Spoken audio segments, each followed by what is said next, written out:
everyone, and welcome back for another deep dive. Today, we're going to be talking about something that's been in the news a lot lately. Yeah. Los Angeles' brand new sanctuary city ordinance. Right. It passed just this week, and already people have a lot of questions. Absolutely. What does this even mean for the city? Right. What does it mean for people who live in LA?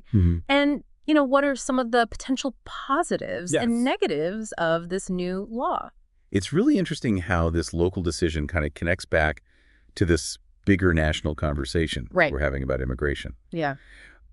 So before we get too deep into the ordinance itself, maybe we should take a step back and talk about what exactly a sanctuary city even means. Yeah, that's a great place to start. I feel like that term gets thrown around a lot.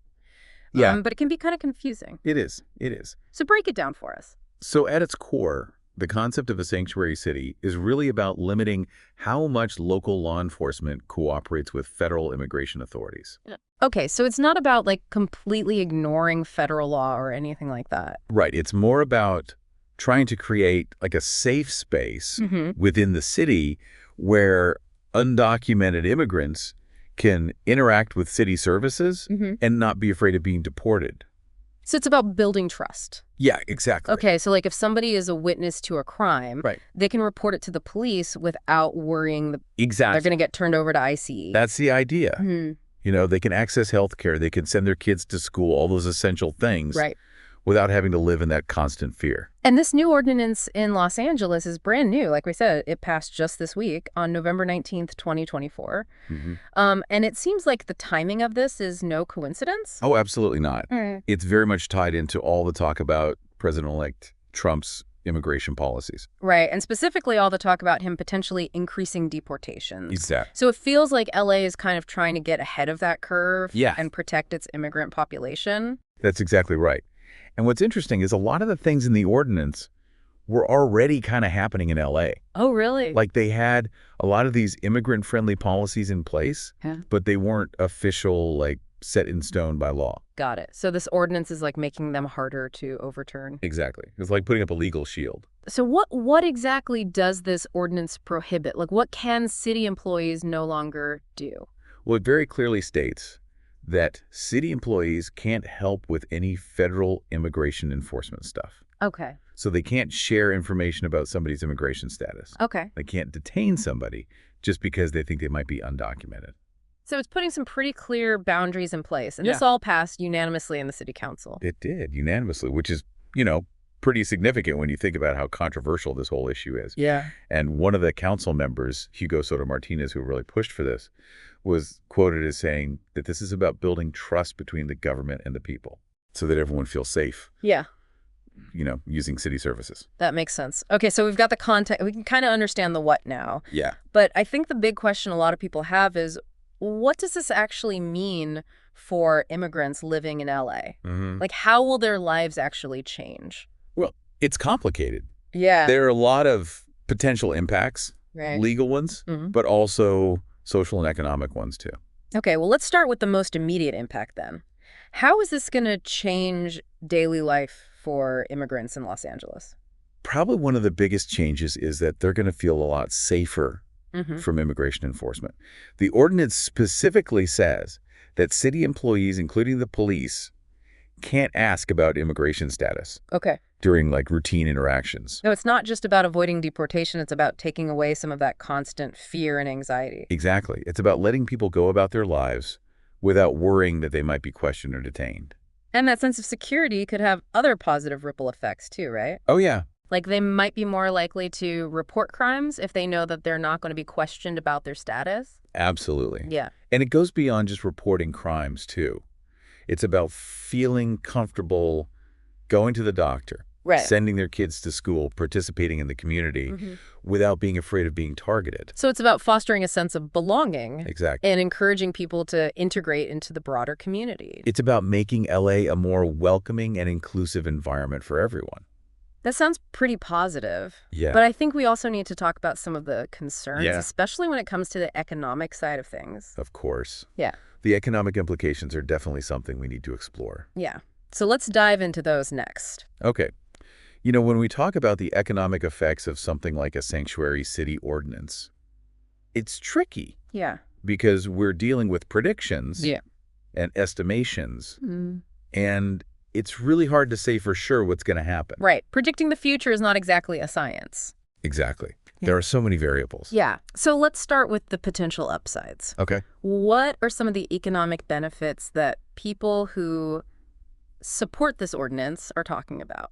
Well, a lot of them argue that this could actually lead to more people participating in the workforce. Okay. The thinking is that when immigrants feel more secure and integrated into the community, they're more likely to get jobs Right. and contribute to the economy.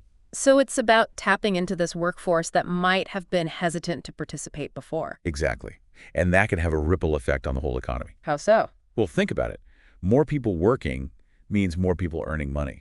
Right. And that means more people spending money. Okay, so you've got more people buying things, Yeah. supporting local businesses, Exactly. boosting the local economy. That's the idea. It makes sense. And then there's also the argument about public safety. Oh, right. We touched on that earlier. Yeah, when immigrants feel safe interacting with the police, they're more likely to report crimes and help with investigations. It's like if people are living in fear, Yeah. they're not going to want to get involved. Exactly. And that benefits everyone in the community. Not just immigrants. Right. It creates a more stable and attractive environment for businesses, too. Okay, so that could lead to more investment, Yeah. more jobs, Yeah. even higher property values. Exactly. It's all connected. So the argument is that making LA a more welcoming place for immigrants actually benefits everyone, That's the argument. both economically and socially. Right. Okay, but of course, we also have to consider the potential downsides, We do. especially when it comes to the economic impact. Absolutely. We need to look at both sides of the coin. So what are some of the economic risks that people are worried about? Well, one of the big ones is the potential impact on tourism. Okay, how so?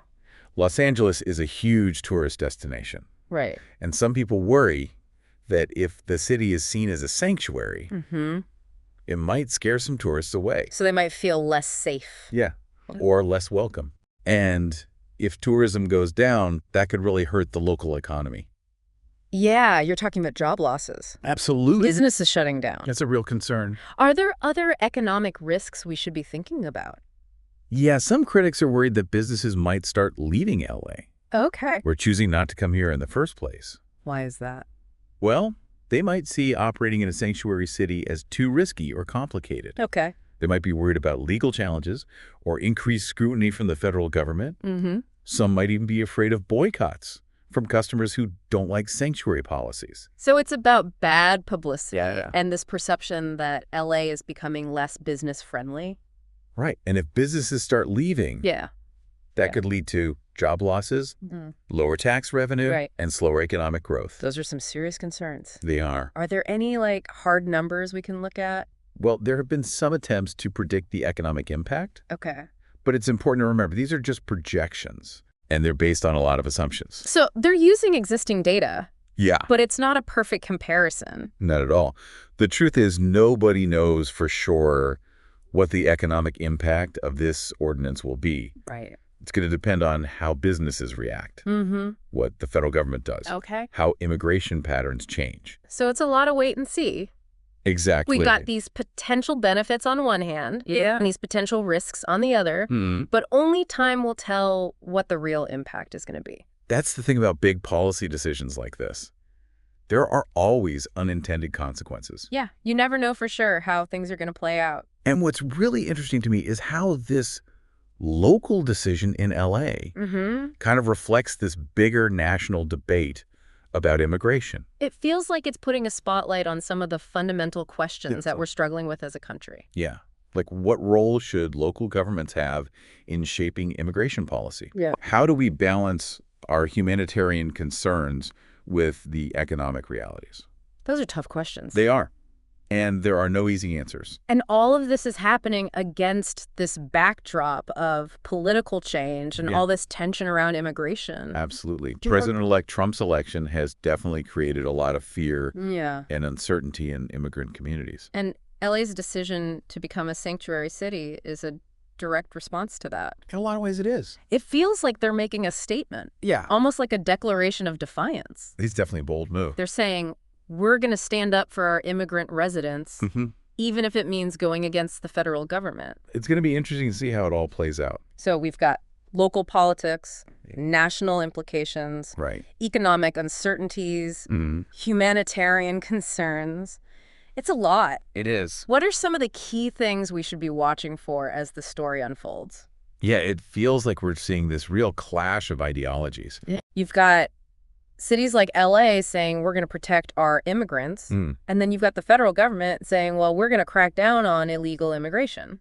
Right, and it raises these really interesting questions about Right. how much power do cities actually have Right. to make their own rules about immigration? Exactly. And we've already heard from some critics who say that this ordinance is basically just undermining federal law, Yeah, that it's making it harder to enforce immigration policies. right, and they're worried that it's going to embolden undocumented immigrants and make it harder to keep the public safe. So they're saying that LA is actually making things worse for everyone, Yeah, that's one argument. including the immigrants themselves. Right, but of course, the people who support the ordinance Right. see things very differently. Yeah, they're saying that this is actually going to make everyone safer Exactly. because it's going to build trust between the immigrant community and the police. Right, because if people are afraid to talk to the police, then it makes it harder to solve crimes. Exactly. Makes everyone less safe. Right, and then there's also the economic argument. Right, the potential benefits that we talked about earlier. Yeah, like a bigger workforce, more people spending money. Right, a more stable business environment. So they're saying that those benefits outweigh the risks. Okay, so it seems like it really comes down to this fundamental disagreement about what the costs and benefits of these sanctuary policies are. Exactly. And it's a debate that's probably going to continue in courts and legislatures across the country. It feels like this LA ordinance is just the beginning It might be. of a much bigger fight Right. over immigration in the U.S. And the outcome of that fight could have huge implications for cities and states all over the country. It's a pivotal moment, for sure. It is. It really is. And it's a reminder that we're not just talking about some abstract policy debate here. Right. These decisions have real consequences. Absolutely. Real people. They affect people's lives. Yeah. And that brings us to you, our listeners. Yeah. What do you think about all of this? Where do you stand on this issue of sanctuary cities? Did LA make the right call? What are you hoping for? What are you worried about? How do you think this is all going to play out? Let us know your thoughts. Yeah, share them on social media. Send us an email. Or just take some time to think about it yourself. This is a complicated issue. It is. There are no easy answers. But it's a conversation we need to be having. As a country. And we encourage you to engage with it thoughtfully and critically. Well, we've covered a lot of ground today. We have. We talked about LA's new sanctuary city ordinance. We talked about how it might affect immigrants and the economy. And we talked about the bigger political context. It's a complex issue. It is. And it's a developing story. So we'll definitely be keeping an eye on it. But for now, we'll leave you with this thought. The future of immigration policy in the U.S. is being shaped right now in cities and towns all across the country. That's right. And the choices we make today are going to affect generations to come. Thanks for joining us for this deep dive.